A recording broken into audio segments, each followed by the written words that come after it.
ಅತ್ತೆ ಟಿಫನ್ ಏನಾದರೂ ಮಾಡಿದ್ರಾ? ಆಗ್ಲೇ ಮಾಡಾಯ್ತು. ನಿನಗಿಷ್ಟ ಅಂತ ವಡೆ ಮಾಡಿ ಇಟ್ಟಿದ್ದೀನಿ. ನೀನ್ ರೆಡಿ ಆಗಾಯ್ತಾ? ಬರೀ ವಡ ಮಾತ್ರ ಮಾಡಿದ್ರಿ ಅತ್ತೆ? ನೀನ್ ಮೊದ್ಲು ವಡೆ ತಿಂತಾ ಇರು, ನಾನ್ ಅಷ್ಟ್ರಲ್ಲೇ ಮಸಾಲೆ ದೋಸೆ ರೆಡಿ ಮಾಡ್ತೀನಿ. ಪರವಾಗಿಲ್ಲ ಅತ್ತೆ, ನನಗೆ ಟೈಮ್ ಆಗ್ತಿದೆ. ಯಾವ್ದು ರೆಡಿ ಇದೆಯೋ ಅದನ್ನು ಮಾತ್ರ ಕೊಡಿ ಸಾಕು. ಬೇಗ ತಿಂದು ನಾನು ಇಂಟರ್ವ್ಯೂ ಹೋಗ್ಬೇಕು. ಹೌದಾ, ಇಂಟರ್ವ್ಯೂ ಕರ್ದಿದ್ದಾರಾ?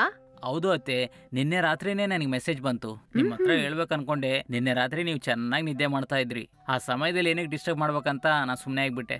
ಹೌದಾ, ಸ್ವಲ್ಪ ಇರು, ಹಸು ಹೊಟ್ಟೆಲ್ ಹೋಗ್ಬೇಡ, ವಡೆಯಾದ್ರೂ ತಿನ್ಕೊಂಡೋಗು. ಸರಿ ಅತ್ತೆ.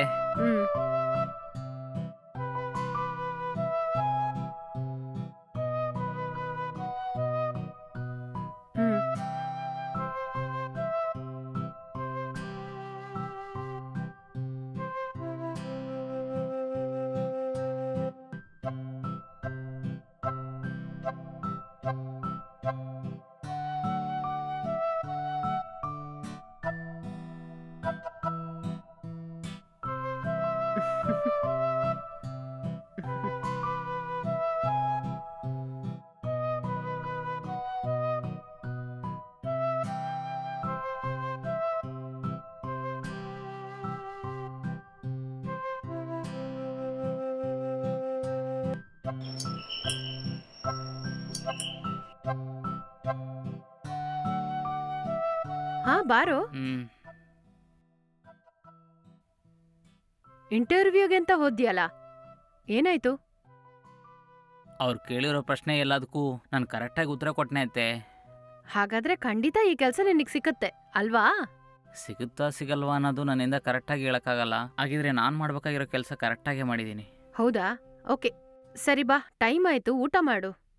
ಇಲ್ಲ ಬೇಡ ಅತ್ತೆ, ಬರೋದಾರಲ್ಲಿ ನನ್ನ ಜೊತೆ ಓದಿರೋ ಒಬ್ಬ ಫ್ರೆಂಡ್ನ ನೋಡಿದ್ನೆ. ಅವನ ಜೊತೆ ಹೋಟ್ಲಲ್ಲಿ ಊಟ ಮಾಡಿದ್ನೆ. ನಿಮಗೆ ಫೋನ್ ಮಾಡ್ಬೇಕು ಅನ್ಕೊಂಡೆ, ಇಬ್ರು ಮಾತಾಡ್ಬೇಕಾದ್ರೆ ನಾನು ಮರ್ತೋಗ್ಬಿಟ್ಟೆ ಅತ್ತೆ. ಸಾರಿ ಅತ್ತೆ. ಪರವಾಗಿಲ್ಲ ಬಿಡು, ನೀನ್ ಊಟ ಆಯ್ತಲ್ಲ, ನನಗಷ್ಟೇ ಸಾಕು. ಸರಿ, ನೀನ್ ಒಳಗೋಗಿ ಫ್ರೆಶ್ ಅಪ್ ಆಗು, ನಾನ್ ಹೋಗಿ ಟೀ ಮಾಡ್ಕೊಂಡ್ ತಗೊಂಬರ್ತೀನಿ. ಸರಿ ಅತ್ತೆ.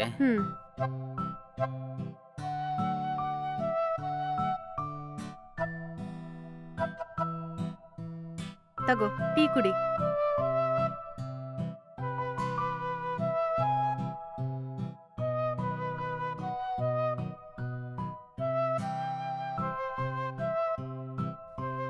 ಅತ್ತೆ, ನಾನು ನಿಮ್ಮ ಹತ್ರ ಒಂದು ವಿಷಯ ಕೇಳ್ಬೋದಾ?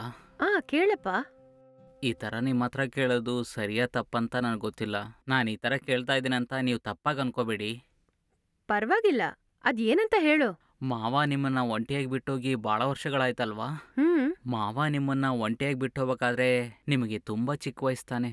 ಅವಾಗ ನೀವೇನಕ್ಕೆ ಇನ್ನೊಂದು ಮದುವೆ ಮಾಡ್ಕೊಂಡಿಲ್ಲ? ಆ ರೀತಿ ಚಿಕ್ಕ ವಯಸ್ಸಲ್ಲಿ ಯಾರೇ ಇದ್ರೂ ಕೂಡ ಖಂಡಿತ ಇನ್ನೊಂದು ಮದುವೆ ಮಾಡ್ಕೊತಾ ಇದ್ರು. ಅದ್ಯಾಕೋ ಗೊತ್ತಿಲ್ಲ ಕಣೋ, ನಿನ್ ಮಾವ ನನ್ನ ಒಂಟಿಯಾಗಿ ಬಿಟ್ಟು ಓಡೋದಾಗ ಟೀನಾ ರೀನಾ ಇಬ್ರು ತುಂಬಾ ಚಿಕ್ಕವ್ರು. ಇಬ್ರನ್ನು ಚೆನ್ನಾಗ್ ಬೆಳೆಸಿ ಚೆನ್ನಾಗ್ ಓದಿಸ್ಬೇಕು ಅಂತ ನನ್ ಮನ್ಸಲ್ಲಿ ಆಸೆನೂ ಗುರಿನೂ ಇತ್ತು. ಅದ್ರಿಂದ ನಾನ್ ಬೇರೆ ಯಾವ್ದ್ರ ಬಗ್ಗೆನೂ ಯೋಚನೆ ಮಾಡಿಲ್ಲ. ನಾನ್ ಇನ್ನೊಂದ್ ಮದ್ವೆ ಮಾಡ್ಕೊಂಡಿದ್ರೆ ನನ್ನ ಮದ್ವೆ ಮಾಡ್ಕೊಂಡಿರೋರು ನನ್ 2 ಮಕ್ಕಳನ್ನು ಹೇಗ್ ನೋಡ್ಕೋತಾರೆ, ನನ್ ಬಾಳು ಚೆನ್ನಾಗಿರತ್ತಾ ಅಂತ ಹೆದರ್ಕೊಂಡೆ ನಾನ್ ಬೇರೆ ಮದ್ವೆ ಮಾಡ್ಕೊಂಡಿಲ್ಲ. ಅದಿಲ್ಲತ್ತೆ, ಮಾಮ ನಿಮ್ಮನ್ನ ಬಿಟ್ಟೋದ್ಮೇಲೆ ನೀವು ಮದುವೆ ಮಾಡ್ಕೊಳ್ದೆ ಒಂಟಿಯಾಗಿದ್ರಲ್ವಾ, ಅವಾಗ ನಿಮ್ ಒಳಗೆ ಆಗುವಂತ ಫೀಲಿಂಗ್ಸ್ ಎಲ್ಲಾನು ಕಂಟ್ರೋಲ್ ಮಾಡ್ಕೊಂಡು ಯಾವ ರೀತಿ ಇದ್ರನ್ನೋದೇ ನನಗೆ ಆಶ್ಚರ್ಯ ಆಗ್ತಿದೆ ಅತ್ತೆ. ಜೀವನದಲ್ಲಿ ಮುಂದೆ ಬರ್ಬೇಕಂತ ಬಯಸಿದ್ರೆ ಕೆಲವು ವಿಷಯಗಳನ್ನ ಸ್ಯಾಕ್ರಿಫೈಸ್ ಮಾಡ್ಲೇಬೇಕಾಗತ್ತೆ.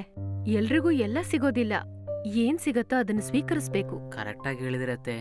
ನಿಜವಾಗ್ಲೂ ನಿಮ್ಮನ್ನ ನೋಡ್ತಾ ಇದ್ರೆ ನನಗ್ ಬಹಳ ಹೆಮ್ಮೆ ಅನಿಸ್ತಾ ಇದೆ ಅತ್ತೆ. ಮಾಮ ನಿಮ್ಮನ್ನ ಒಂಟಿಯಾಗಿ ಬಿಟ್ಟೋದ್ರು, ನಿಮ್ ಮಕ್ಕಳನ್ನ ಚೆನ್ನಾಗಿ ಓದಿಸಿದ್ರತ್ತೆ. ಅವ್ರು ಆ ರೀತಿ ಓದಿದ್ರಿಂದ ಅವರು ಫಾರಿನಲ್ಲಿ ನೆಮ್ಮದಿಯಾಗಿದ್ದಾರೆ. ನೀವು ಮಾತ್ರ ಇರ್ಲಿಲ್ಲ ಅಂದ್ರೆ ಅವರಿಬ್ರು ಈ ಸ್ಥಾನಕ್ಕೆ ಖಂಡಿತ ಬರ್ತಾ ಇರ್ಲಿಲ್ಲತ್ತೆ. ತುಂಬಾ ಥ್ಯಾಂಕ್ಸ್ ರಾಜು, ನೀನ್ ನನ್ ಬಗ್ಗೆ ಚೆನ್ನಾಗಿ ಅರ್ಥ ಮಾಡ್ಕೊಂಡಿದ್ಯಾ.